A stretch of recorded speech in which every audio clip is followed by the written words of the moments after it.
안녕하세요. 무혁진 선생입니다. 네, 오늘은 무혁진 선생 채널에 송쌤과 김쌤 모시고 관세와 수험생활과 관련해서 간단한 문답을 해볼 텐데요. 자, 첫 번째 질문입니다. 자, 그럼 송쌤부터 말씀해 주실까요? 나는 수험생활 중에 관세사에 대한 인식 때문에 현타가 왔다라고 답변 드리고 싶습니다.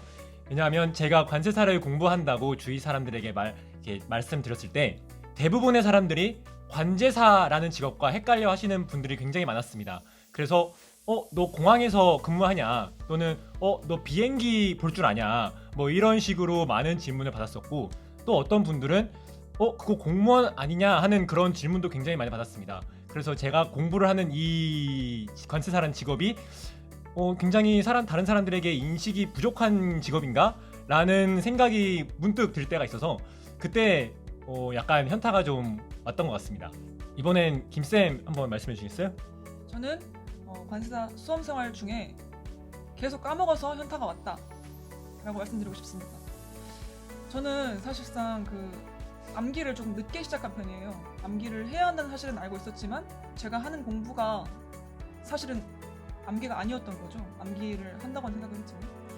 그래서 다음번에 또 볼 때 또 까먹고, 또 다음번에 또 볼 때 또 까먹고 하니까 도대체 여기에 끝이 있는 건지 해가지고 많이 현타가 왔었습니다. 네, 두 번째 질문입니다. 송쌤부터 부탁드리겠습니다. 나는 합격을 위해 반기별 4주까지 봤다. 제가 이렇게 말씀드린 이유는 공부를 하면서 굉장히 공부할 양이 많기 때문에 공부할수록 사람이 위축되어지고 자신감이 없어질 때가 있습니다. 그래서 굉장히 심적으로 힘들었는데 제가 종교가 크리스천임에도 불구하고 어떤 심적인 그런 부담, 심적인 어떤 위로를 받고 싶은 마음에 2021년 하반기와 2022년 상반기에 사주를 보러 갔던 적이 있습니다. 그래서 그때 봤던 그 사주를 봐주셨던 분이 올해는 굉장히 합격운이 좋다, 합격할 수 있다 라는 말을 굉장히 자신감 있게 해주셔서 그러면 안 되지만 그런 말에 약간 좀 의미부여를 해서 되게 자신감을 찾고 더 공부에 정진할 수 있는 그런 힘을 얻었던 것 같습니다. 그럼 김쌤은 합격을 위해서 어디까지 해보셨습니까? 나는 합격을 위해 시험장 근처에 막걸리까지 뿌려봤다. 네, 이건 약간 엽기적으로 좀 들리실 수도 있을 텐데요. 저도 이제 송쌤과 마찬가지로 마음에 안식처를 좀 얻고 싶은데 그게 또 제 실력만으로 스스로 자신이 많이 없어서 미심적인 부분에 도전을 했던 것 같습니다. 그래서 2차 시험이 끝나고 편의점에 가서 이제 막걸리를 사서 다시 2차 시험장으로 돌아가서 그 근처에 합격하게 해주세요 라고 얘기하면서 바닥에다가 그렇게 뿌린 적이 있습니다.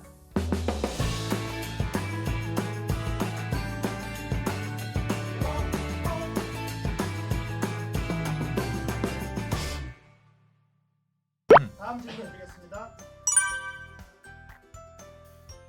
합격하고 제일 좋은 점은 합법적 농땡이다. 왜냐하면 제가 23개월간 공부를 하면서 제대로 마음 놓고 논 적이 없기 때문에 이 시험을 합격하고 나서는 지금까지 굉장히 마음 놓고 시간을 보내면서 백수 생활을 즐기고 있는데 일말의 심적인 죄책감을 느끼지 않아도 된다는 것이 합격한 후에 가장 큰 장점이라고 말씀드리고 싶습니다. 그러면 혹시 김쌤은 어떤 부분에서 가장 좋다고 생각하세요? 합격하고 제일 좋은 점은 부모님께서 좋아하신다라는 점입니다. 사실 제가 합격을 했지만 그게 크게 와닿지도 않고 어떤 허무함을 많이 느꼈는데요. 부모님께서는 실제로 별로 내색은 하지 않으시고 또 아직 합격한 뒤에 부모님을 만나 뵙지도 않았지만 부모님이 아시는 그 동호회 클럽에서 이제 저희 마을에 플랜까지도 걸어주시고 하셔서 부모님께서 그런 부분을 굉장히 좀 자랑스러워하시지 않나 이런 생각을 했습니다.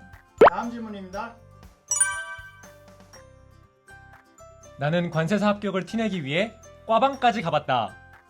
이거 굉장히 창피한 기억인데 제가 합격하고 나서 이제 학교에 한번 놀러 간 적이 있었습니다. 그때 과방에 후배들이 있음을 어느 정도 인지를 했지만 모르는 척 저는 일사학번에도 불구하고 과방으로 잠깐 놀러 갔던 적이 있습니다. 핑계는 핸드폰 충전을 하기 위한 핑계지만 문을 열고 보니 2학번 신입생 후배들이 있어서 그 앞에서 약간 뻘쭘한 척 이렇게 얘기를 했던 기억이 있습니다.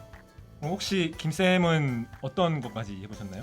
네, 저는 관세사 합격을 티내기 위해 인스타 계정을 따로 만들었다라고 말씀드리고 싶습니다. 개인 계정도 따로 만들고 이제 관세 사용 계정도 따로 만들었는데 개인 계정에서 합격을 티내기가 조금 부끄럽더라고요. 그래서 개인 계정에는 합격 여부를 올리지 않고 따로 계정을 만들어서 거기에 관련한 사실들을 올리고 대신에 개인 계정에서 관세사 계정으로 넘어갈 수 있도록 태그를 해놨습니다. 아, 그럴 수 있어요. 네, 마지막 질문인데요. 네, 동시에 들어주시기 바랍니다. 하나, 둘, 셋. 둘 다 합격을 예감하셨군요. 송쌤부터 말씀 부탁드리겠습니다.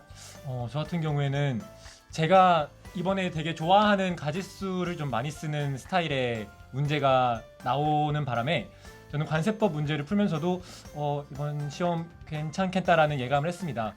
그리고 무역 실무가 제가 굉장히 자신 있는 분야들로만 나와서 굉장히 자신감 있게 답안지를 써 내려갔던 기억이 납니다.